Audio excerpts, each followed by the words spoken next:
Good afternoon, my friends. I want to discuss briefly the three stages of recovery. And this is something that I have perceived is a thing. It's not something I've gotten from anywhere else, but it's a very real thing that I noticed in recovery. There are three stages to it, and that a lot of people can get a bit stuck in the transition between stages. So, this was a question I got as a comment on a different video about, how do you get that last bit over the line of recovery.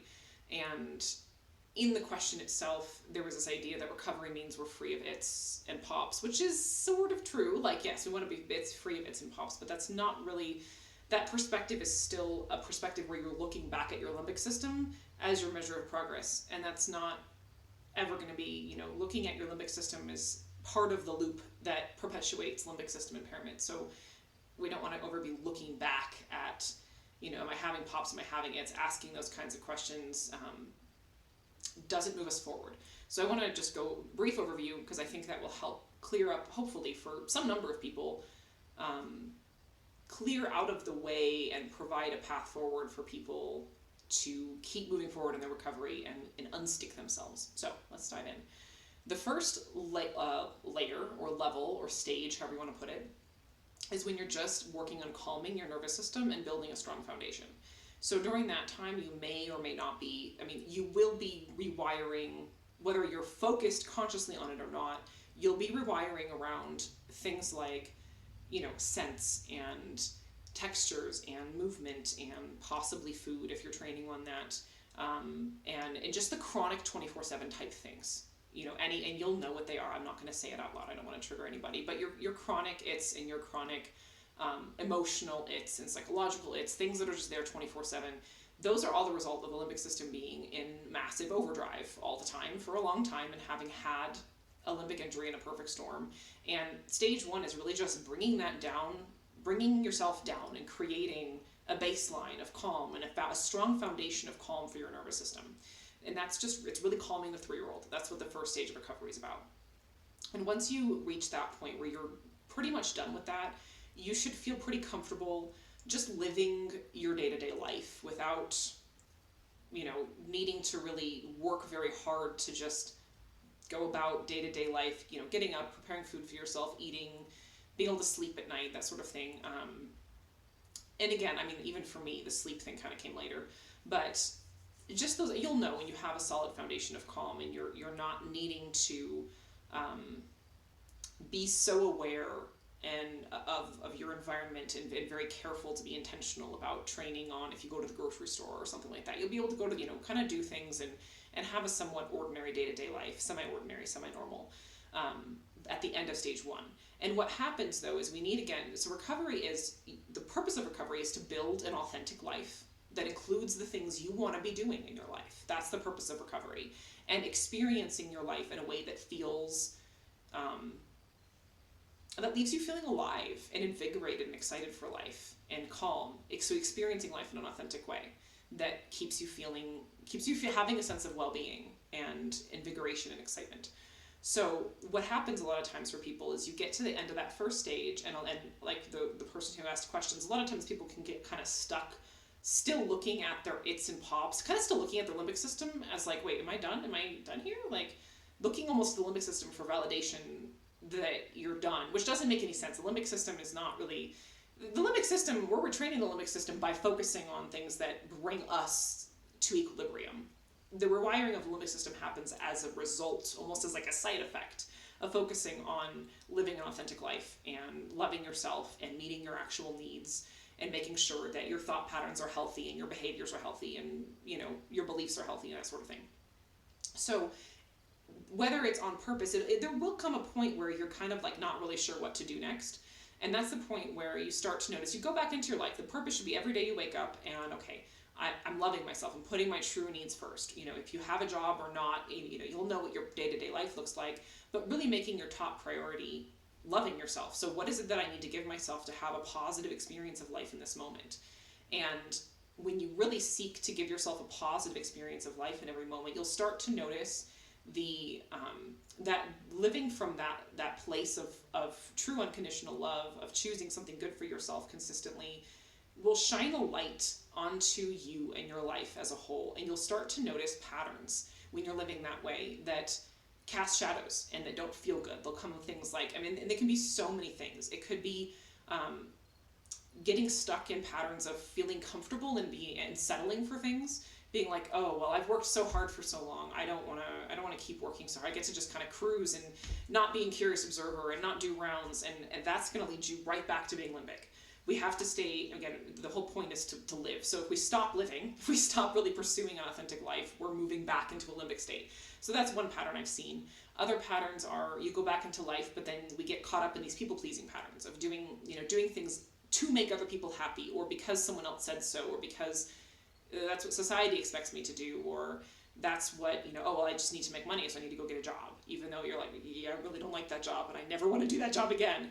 And there's this very precarious dance we sometimes, and I think most of the times, not all the time, but most people have to kind of do this precarious dance between, okay, I want to get back into my life, but I need to make sure that what I'm doing is something I actually want to do, and that I'm doing it because I deserve good things, whether that's having enough money to support myself, whether that's living, having a job that really brings me to life, or just filling your day-to-day life with activities that bring you joy. If work isn't necessary, filling your day-to-day life with activities that you do because it enhances your life in some way, because it brings you alive and you're passionate about it. It brings you joy. It brings you connection to others. It gives you a sense of purpose or a sense of meaning, a sense of contributing to the world at large. There's so many things, but those are the things you want to fill your life with, and do it because it's true to who you are and the desires and the gifts that you have in your heart, as well as it makes you feel good, and you're excited to wake up every day to do the things you do in your day. You're happy when you wake up in the morning of, yes, I get to do, even if it's walking your dog and, tending to your house and making dinner for your family. Like, it doesn't really matter what it is, but if it's what you want to be doing and it brings you alive and fulfills you, that's enough. So you start to notice, though, getting from just having a stable nervous system and then getting back into our life, a lot of times we re-engage deeper in our relationships with family members, with friends, with spouses, with children, and we start to notice we have these tendencies to try to control other people or to control outcomes in those scenarios. And the illusion of control is going to lead us to a very fearful, unhappy, anxious place, because we can't actually control things. So if we're trying to and it's not working, because it won't work, you're going to feel conflicted and unhappy and unsettled, and that's going to activate your nervous system and your limbic system, and a lot of times you'll end up having its again, because you're activated, because you're trying to control your life circumstances in ways that don't work. So those are some examples I'm just throwing out there. There are countless patterns that are the patterns that led us to having a limbic system impairment to begin with.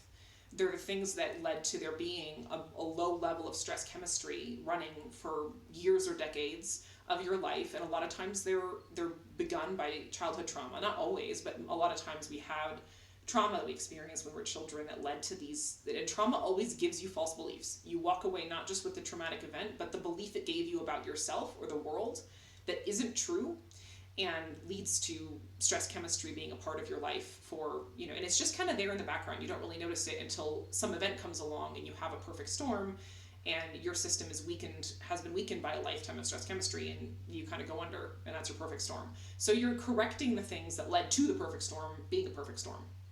That's what you do with the second level of recovery, which I call, it's basically, it's rewiring core beliefs, which is what it is, and core ways of being, and engineering a way of life where you're not ever rushing. That's not part of your day-to-day life. You're not engaging in any behavior or thought pattern or belief system that leads you to living in can chemistry on a day-to-day basis, living in stress chemistry.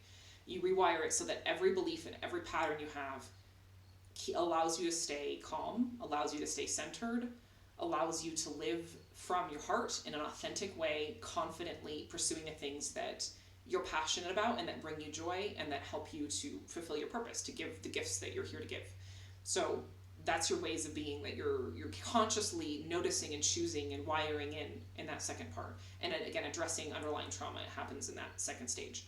The third stage is what I call reintegration, and it's its own very, very real stage. I'm still in reintegration currently, later stages of that, but definitely still in it.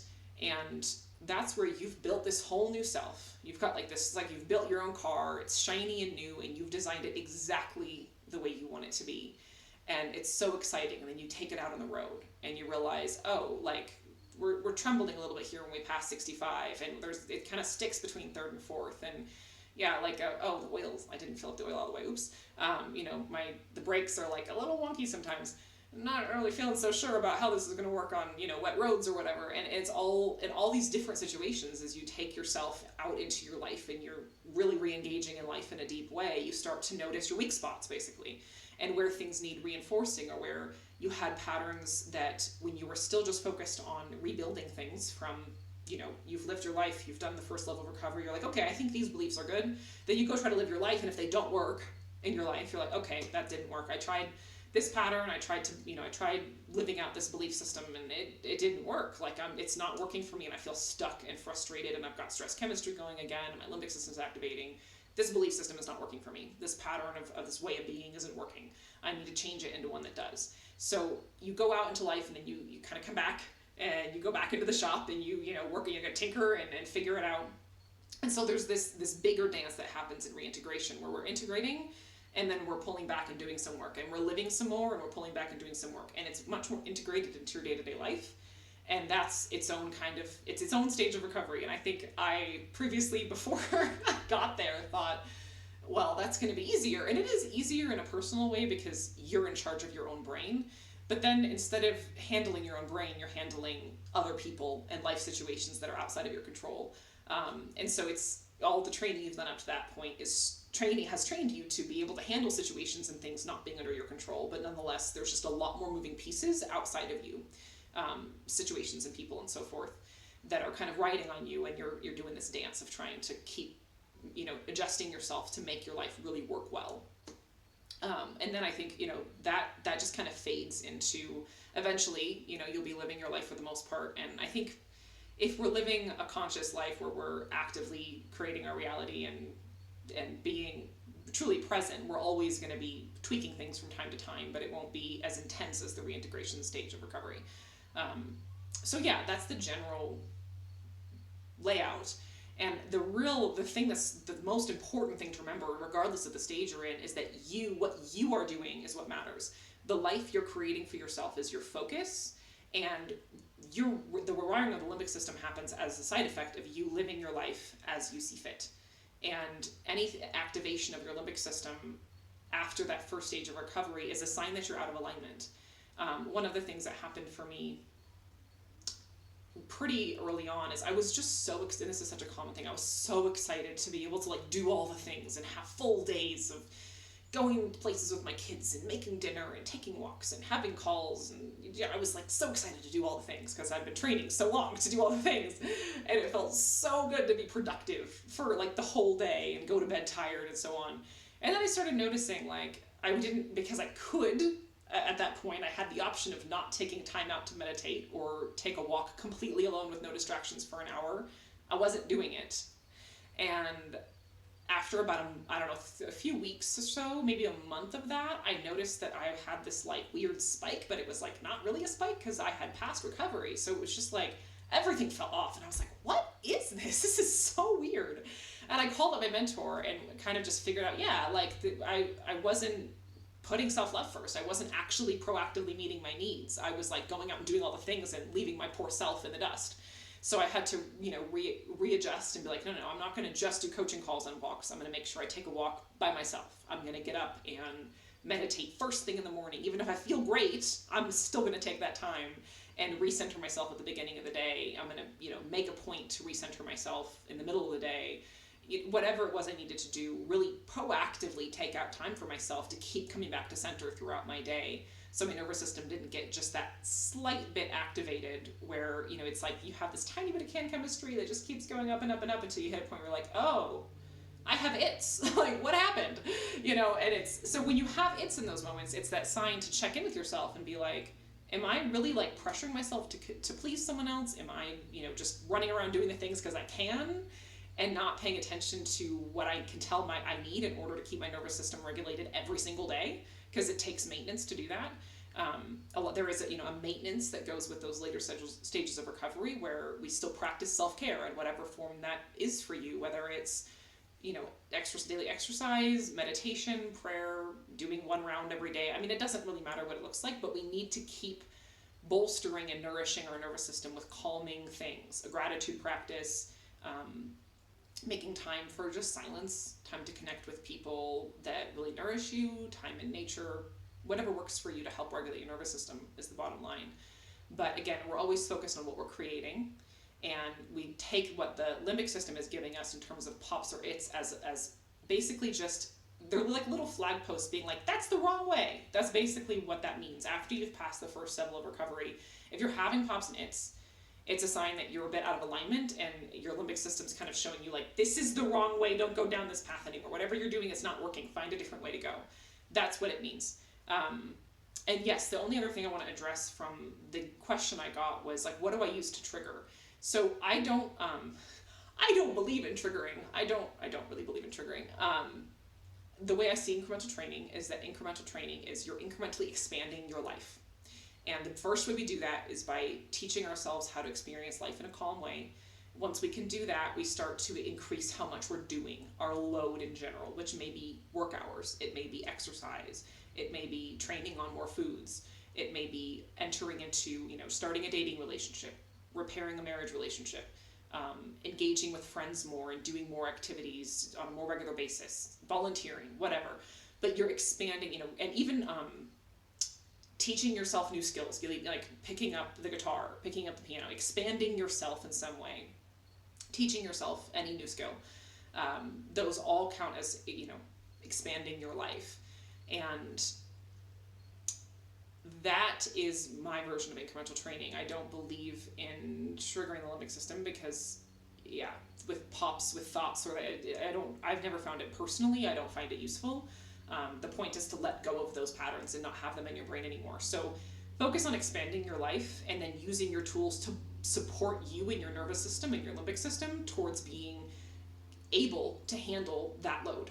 Your tools are just there to help train you to be capable of handling the load of this bigger life that you want for yourself. That's that. So I don't recommend using pops to trigger or any of that stuff. Live your life, interrupt pops as they come, and keep moving in the direction of what you want for your life. And that's that. That's it. So hopefully this is like, I think of these things almost as like bumpers when you go bowling. It's like the little bumpers just to keep your ball from going in the gutter. So hopefully this is a bumper for some people so that your ball doesn't go in the gutter. And I love you all. I'll talk to you soon.